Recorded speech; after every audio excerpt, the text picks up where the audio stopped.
"We're done," Kyle texted. "Get your stuff from the storage unit." I stared at my phone in disbelief, the harsh glow of the screen illuminating my exhausted face in the dim hallway of my apartment building. Well, what used to be my apartment. The new lock on the door gleamed mockingly in the overhead light, as foreign to me as the coldness in Kyle's message. My name is Samantha Delaney.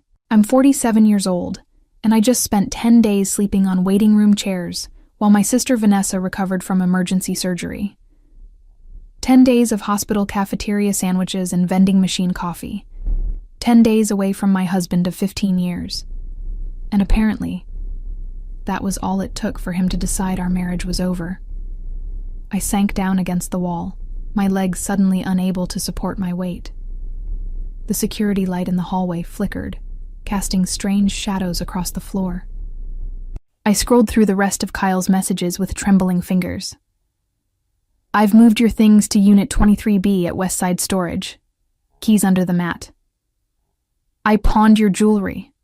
It wasn't worth much anyway. Sold the Toyota. You never drove it. My grandmother's antique locket. My wedding ring. The pearl earrings Kyle had given me on our 10th anniversary. All gone. The car I'd saved for years to buy. The one thing that was truly mine. Sold without my knowledge or consent." I pressed my hand against the door that had once opened to the life we'd built together. Teaching positions at the same high school, weekend trips to Lake Tahoe, quiet evenings grading papers side by side. 15 years of memories, now locked behind a door I couldn't open. Something cold and hard settled in my chest. In the silence of that hallway in Reno, Nevada, I made a decision. I would not scream. I would not beg. I would not call him 60 times in a row or camp outside the apartment. Instead, I typed back one message. "You'll regret this." Then I blocked his number. I found the storage key right where he said it would be and drove across town in a taxi. Unit 23B was small and dusty, containing nothing but a few cardboard boxes and garbage bags. My books, my clothes, some kitchen utensils he didn't want.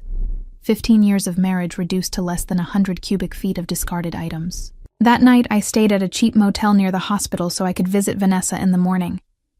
As I lay on the scratchy bedspread staring at the water stains on the ceiling, I realized something that should have terrified me, but instead felt strangely liberating. I had nothing left to lose. I never expected to be starting over at 47, but life has a way of surprising you. Sometimes the surprise is a knife in the back. Kyle and I met at a teachers' conference in Sacramento 20 years ago. He taught physical education while I taught art. We bonded over our shared frustration with budget cuts and administrators who didn't understand the importance of creative expression in education. Kyle was charming back then, the kind of person who remembered everyone's name and never forgot a birthday. The kind of person who brought me coffee every morning just the way I liked it, and helped me hang student artwork before school exhibitions. The kind of person I thought would never abandon me. Our marriage wasn't perfect. Whose is? We'd been going through a rough patch ever since Kyle didn't get the athletic director position he'd been eyeing. He became withdrawn, spending more time at the gym and less time with me. I suggested therapy, but he dismissed the idea, saying we just needed time to figure things out.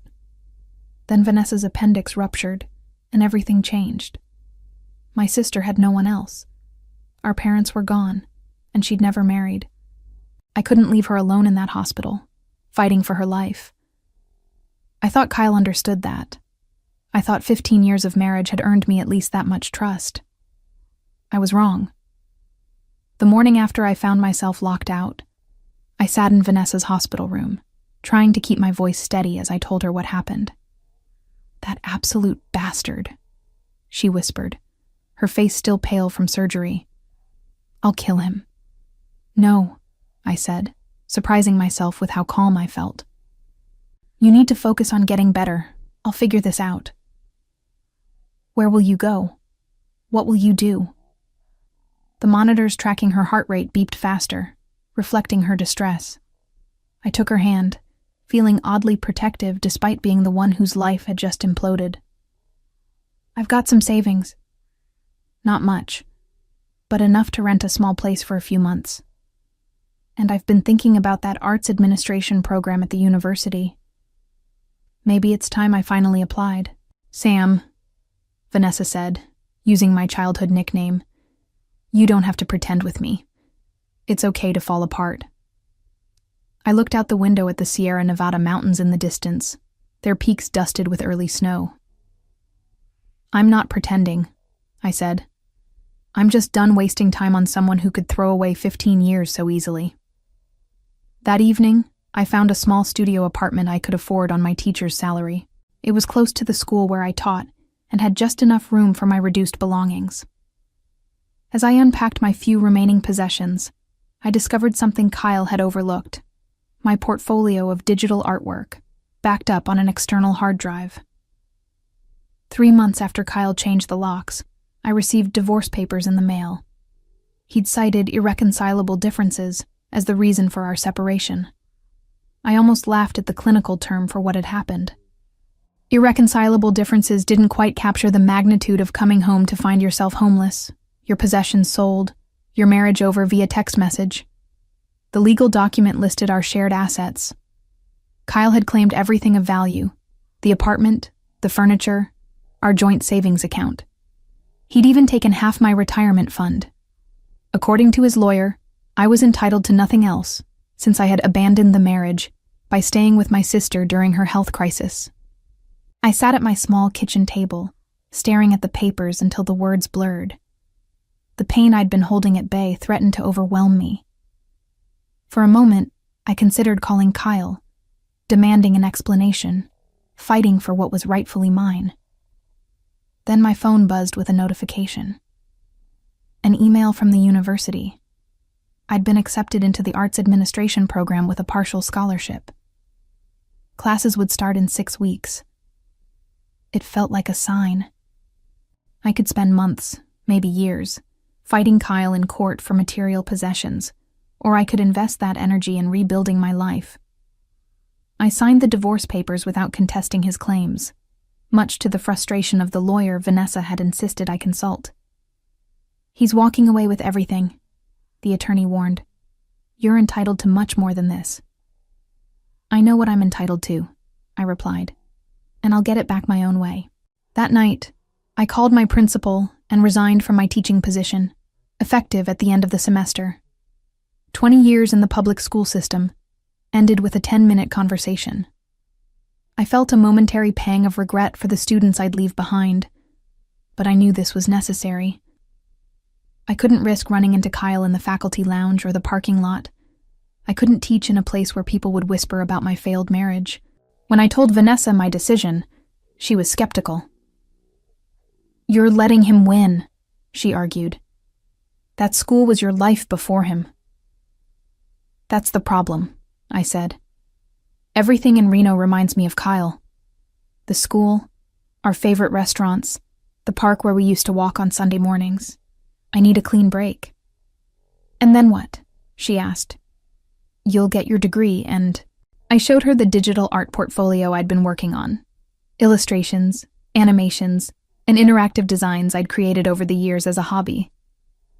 There are art therapy programs around the country using digital tools to help people process trauma, I explained.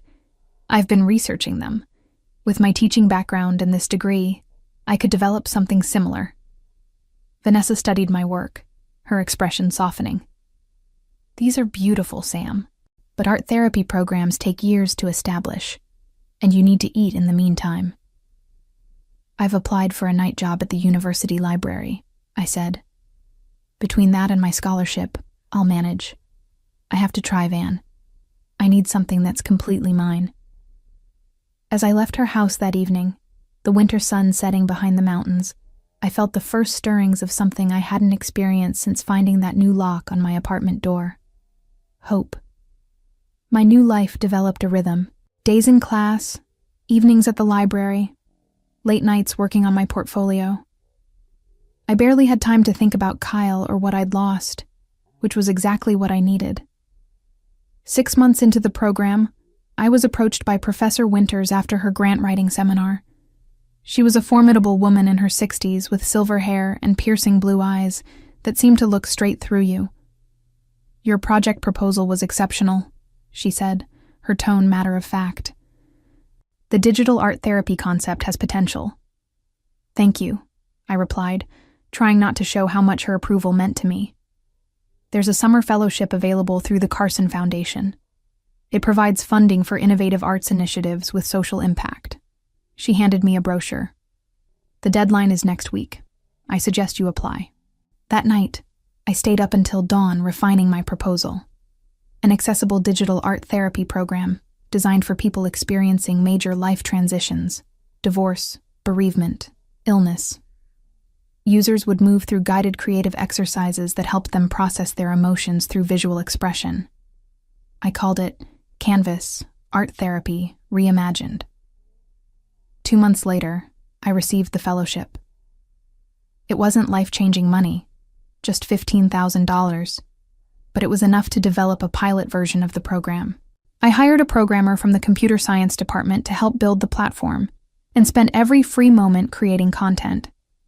By the time I graduated with my master's degree, Canvas was ready for limited release. We invited 50 participants to test the program: cancer patients, recently divorced individuals, people who had lost loved ones. Their feedback was overwhelmingly positive. "For the first time, I could express what I was feeling without having to find the words," wrote one participant. "I look forward to my Canvas time every evening," wrote another. "It's helping me rebuild myself." I secured a small office space in downtown Reno with the last of my fellowship funds. It wasn't much, just a desk, a computer, and a view of the city where my old life had unraveled. But it was mine. I launched Canvas officially on the 1-year anniversary of the day Kyle had changed the locks. The first month brought 30 subscribers. The second month, 50. By the third month, we had over 100 people using the platform regularly. It wasn't enough to support me financially. I still worked at the university library 4 nights a week. But it was growing. Then came the email that changed everything. "Ms. Delaney, I'm a producer with National Morning. One of our staff members has been using your Canvas program to cope with her mother's cancer diagnosis, and she's shared her experience with our team. We're interested in featuring Canvas in our Innovations in Mental Health segment. Would you be available for an interview?" My hands shook as I read the email. National Morning was watched by millions of people across the country. This kind of exposure could transform Canvas from a struggling startup to a recognized brand overnight. I immediately called Vanessa. "This is it," she said, her voice vibrating with excitement. "This is how you show Kyle what he threw away." I paused, realizing something important.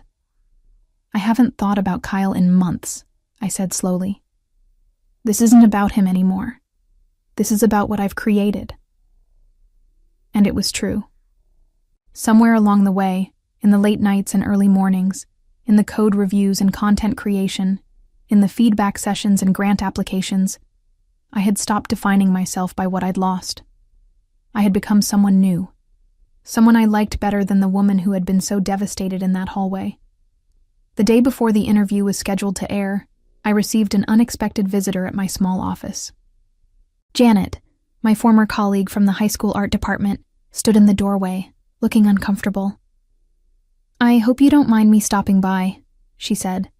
"I saw the promos for your interview tomorrow and, well, I thought you should know. Kyle's been fired." Janet perched on the edge of the chair across from my desk, clearly uncomfortable with her role as messenger. "He's been selling equipment from the athletic department," she explained. "Weights, uniforms, even electronics from the coach's office. The new athletic director noticed the discrepancies in the inventory and started investigating. They found receipts from pawn shops all over town." I felt an odd detachment as I processed this information. How long had it been going on? Over 2 years, apparently. It started small, but lately... She hesitated. "Things haven't been going well for him since you left. He's been drinking a lot, missing classes." The administration was already on the verge of disciplinary action when this came to light. 2 years. That timeline wasn't lost on me. Kyle's theft had started around the same time he'd begun withdrawing from our marriage, long before Vanessa's emergency or the locked apartment door. "There's more," Janet said, her voice dropping. "The car, your Toyota. The police are investigating the sale. Apparently, Kyle forged your signature on the title transfer. The new owner tried to register it and the DMV flagged it. I thought about the car I'd saved for years to buy. The car Kyle had sold without my knowledge or consent. The car whose loss had symbolized the complete dismantling of my independence. "Will they press charges?" I asked. "It's a felony, Sam. Title fraud, forgery. They're serious crimes. He could face jail time." I should have felt vindicated. Wasn't this what I'd promised when I texted, "You'll regret this"? But instead, I felt hollowed out. The man Janet described, drinking, stealing, forging documents, was a stranger to me. After she left, I sat in my quiet office, watching the sun set over the mountains. My interview was scheduled for 7 a.m. Eastern Time tomorrow, 4 a.m. in Nevada. I should have been reviewing my talking points, preparing for questions. Instead, I was thinking about Kyle, trying to reconcile the man I'd married with the person he'd become. My phone buzzed with an incoming call. The number was unfamiliar, but the Reno area code told me enough. I answered without speaking. "Samantha?" Kyle's voice was rougher than I remembered, with an edge of desperation. "Please don't hang up." I remained silent. "I saw the promo for your interview. You look really good. I'm happy for you." Still, I said nothing. "I know you know about the school, about the car. I messed up, Sam. I messed everything up." His voice broke. "I've been trying to call you, for months, for over a year. 365 calls. You never answered." I hadn't known about the calls. I'd blocked his number that night in the hallway and never unblocked it. Whatever messages he'd sent had disappeared into the digital void. "Say something, please." Finally, I spoke. "What do you want, Kyle?" "I want to apologize. I want to explain." "I don't need your explanation," I said, surprised by the steadiness in my voice.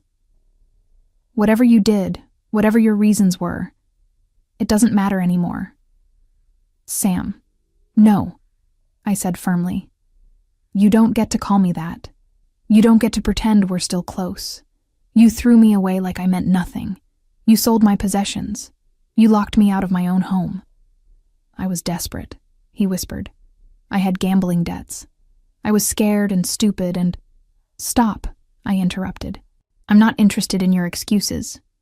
You made your choices. Now you're facing the consequences." There was a long pause. When he spoke again, his voice was hollow. "The police want me to turn myself in tomorrow. Then that's what you should do." "Will you be back from New York by then? Could we meet? Just once?" I closed my eyes, feeling the weight of our shared history pressing down on me. 15 years of marriage, the good days and bad, the life we'd built, and the way it had ended. "No," I said finally. "I don't think that would be helpful for either of us." I ended the call before he could respond, then turned off my phone completely. I had an early flight to catch and a new future to embrace. Kyle belonged to my past. The National Morning Studio was a whirlwind of activity. Production assistants with headsets rushed past, camera operators adjusted equipment, and makeup artists fussed over the hosts and guests. In the green room, I sipped water and tried to calm my nerves. 5 minutes, Ms. Delaney," a young woman with a clipboard informed me. I nodded, smoothing the sleeves of my blue blazer, the most professional item in my limited wardrobe. Beneath the jacket, my heart hammered against my ribs. "You're going to be great," the makeup artist assured me as she applied a final touch of powder. "Just remember to look at Jessica, not the camera." Jessica Chen, the host of the Innovation segment, had a reputation for thoughtful interviews. Still, I ran through potential questions in my mind, rehearsing answers about Canvas, its development, and its impact. What I wasn't prepared for was her first question after the cameras started rolling. Samantha, Canvas was born from your own experience with loss and transition. Can you tell us about that journey? I froze momentarily. In all our pre-interview communications, we'd focused on the program itself, not my personal history. But as I looked into Jessica's kind eyes, I realized this was an opportunity to reach people who might be sitting where I had been, hollow and hurting, needing a way forward. 2 years ago, I began. I came home to find the locks changed on my apartment door. My husband had ended our 15-year marriage via text message, sold my car, and pawned my jewelry. I smiled slightly, aware of the camera but speaking directly to Jessica. It was disorienting, to say the least. Jessica's expression was perfectly balanced between empathy and professional interest. How did you move from that moment of crisis to creating Canvas? I explained my journey, the arts administration program, the fellowship, the late nights developing content. As I spoke, I realized how far I'd come from that night in the hallway. Canvas isn't just about processing grief or trauma, I concluded. It's about reclaiming your narrative, finding beauty and meaning in the midst of chaos. It's about rebuilding. The interview flew by. We discussed the scientific foundations of art therapy, demonstrated how the program worked, and shared testimonials from users. Before I knew it, Jessica was wrapping up the segment. Canvas is currently available for individual subscribers, but you have bigger plans, correct? I nodded. We're launching an institutional platform next month for hospitals, counseling centers, and schools. We've already partnered with 3 major healthcare networks to offer Canvas to their patients. Impressive growth for a program that began as a personal healing journey. Thank you for sharing your story with us today, Samantha. As the cameras stopped rolling, Jessica leaned over. That was fantastic. You're a natural. Back in the green room, I checked my phone. It had been less than 5 minutes since the segment aired, but my inbox was already filling with messages. The Canvas website had crashed from the traffic surge. My personal email contained interview requests from 3 other news outlets and 14 partnership inquiries from healthcare providers. Among them was a message with the subject line, "I saw you on TV." It was from Kyle. My finger hovered over the delete button, but something made me open it. I'm turning myself into the police this morning. I don't expect forgiveness. I just wanted you to know that I truly am sorry. And seeing you succeed is the one bright spot in all of this. You deserve every good thing that's coming your way. Goodbye, Samantha. I closed the email without responding. Whatever closure Kyle needed, he would have to find it without my help. I had a crashed website to fix, interviews to schedule, and partnerships to evaluate. I had a life to live, one that no longer revolved around the man who had once thought he could discard me. 2 years after the national morning interview, Canvas had become more successful than I ever imagined. We had offices in Reno and San Francisco, a team of 20 employees, and over 1.5 million users worldwide. Our institutional platform was being used in hospitals across the country, and we'd recently launched a specialized program for veterans with PTSD. I was in New York again, this time to accept an award at the Digital Health Innovation Gala. The event was being held at an elegant hotel ballroom filled with healthcare executives, tech entrepreneurs, and investors. As I sat at my table, watching other honorees give their speeches, I felt a mixture of pride and disbelief. How had the broken woman in that hallway transformed into this person, the founder and CEO of a thriving company, about to receive recognition from industry leaders? And now, announced the host, the Impact Award for Mental Health Innovation goes to Samantha Delaney, creator of Canvas. The applause was thunderous as I made my way to the stage. From the podium, I could see hundreds of faces looking back at me, including James, my partner of 8 months, who was beaming from our table. Thank you, I began, my voice steady and clear. Canvas was born from necessity. When my life fell apart, I needed a way to put the pieces back together. What I discovered was that creativity isn't just an escape, it's a pathway to healing. As I continued my speech, something caught my eye at the back of the room. A familiar figure standing near the exit, watching intently. Kyle. Older, thinner, his once confident posture now slightly hunched. I didn't falter. I didn't acknowledge him. I simply continued speaking about Canvas, about our vision for the future, about the millions of people we hope to help. In closing, I'd like to share something a user wrote to me recently. Canvas helped me realize that my story didn't end with my loss. It was just the beginning of a new chapter. That's what I hope Canvas offers to everyone who uses it, not just healing, but the chance to rewrite their story. The audience rose in a standing ovation. From the corner of my eye, I saw Kyle slip out the door, disappearing as quietly as he had appeared.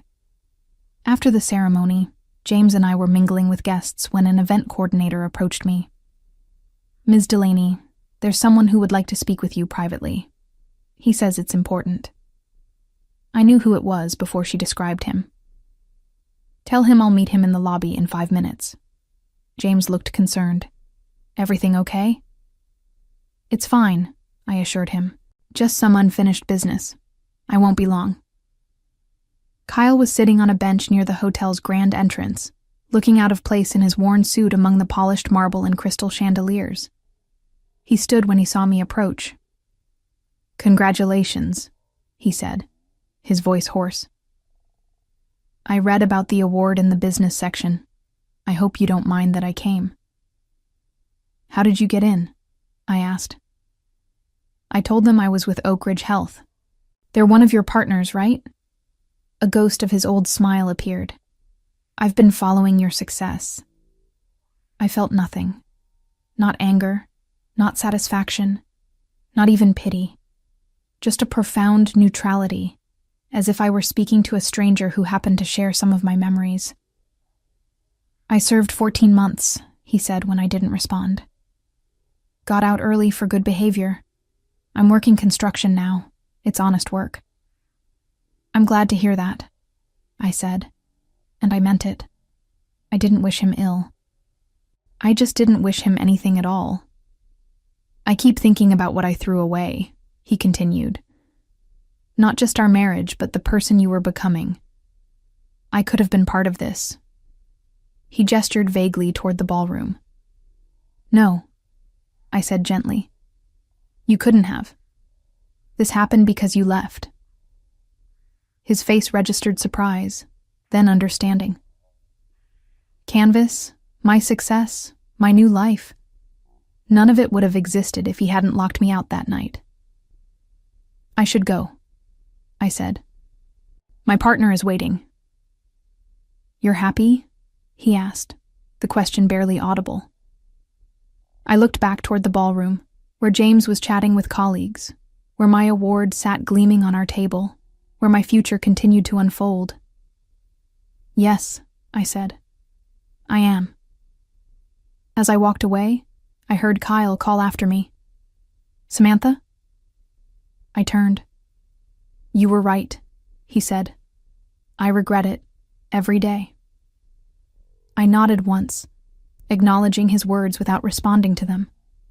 Then I returned to the celebration, to the life I had built from the ground up, a life that was finally, completely my own. Looking back at my journey, from that desperate night in the hallway to becoming the founder of a successful company, I realized that sometimes the best revenge isn't about making someone else suffer. It's about ensuring they can see exactly what they lost.